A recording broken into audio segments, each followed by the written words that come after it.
Well, here's a story that's been doing the rounds for quite a little while now, but it's finally coming to fruition. And the developer of a new mobile abattoir to provide the benefits of home-slaughtered meat to the public believes his trailer might be the first to break through the obstacle. Well, here's a story that's been doing the rounds for quite a little while now, but it's finally coming to fruition. And the developer of a new mobile abattoir to provide the benefits of home-slaughtered meat to the public believes his trailer might be the first to break through the obstacles that have so far prevented wider take-up of mobile slaughtering in the cattle industry.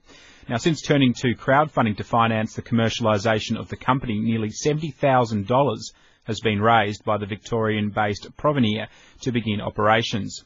CEO Chris Balazs says the first unit will start operating in June, while the expansion to build more units is hoped to begin by the end of 2019. Instead of the animals going to the abattoir goes to the animals. So from that process, we're able to produce exceptional quality meat with a very high regard for animal welfare, which many consumers who are wanting to see this as a product that they can buy. The Possible campaign was a fantastic way that our supporters were able to pre-purchase meat packs from us and be the first in Australia to enjoy this type of meat.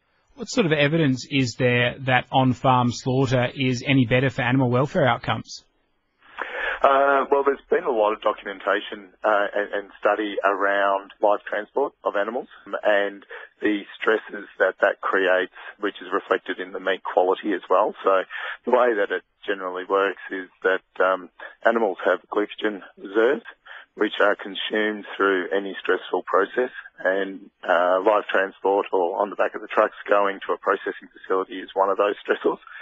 The longer the distance and the longer the period of stress, the greater the consumption of glycogen that occurs within the meat.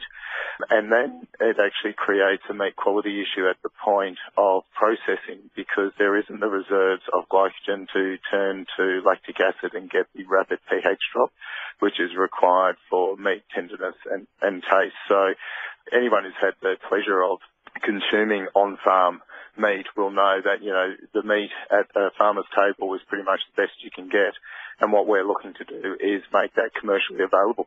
Exactly what's the cost differential for the producer and the consumer compared to sending the meat to, or rather the live beast, to the abattoir?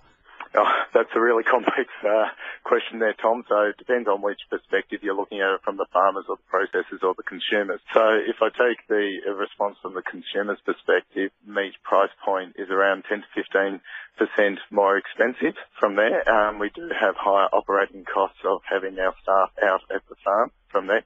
The farmer wins with us in the fact that they remove their transport costs, which, depending on where the farm is located, can be quite a significant percentage of the overall sale point, getting upwards between 5 and 8%.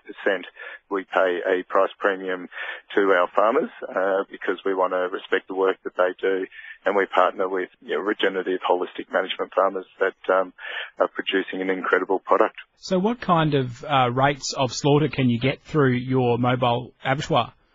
Yeah, we're validating that at the moment, so we're just about to launch. So we've done the modelling on 10 to 12 per day. We have capacity for probably 15 to 17 per day, and that's with the first unit. And then, obviously we're wanting to look at multiple units down the path. And will the meat mostly be sold online, or is it through butcher shops? We've established a very cool online store where people can purchase the meat and have it delivered to their home. We're also have a strong interest from the food service industry, so a lot of the top-end restaurants want to be serving this unique product on their menus as well. Chris Balazs, CEO for mobile abattoir company Provenir, speaking there about that first trial of the mobile slaughter rooms, which will be starting up in rural parts of Australia in the next few weeks.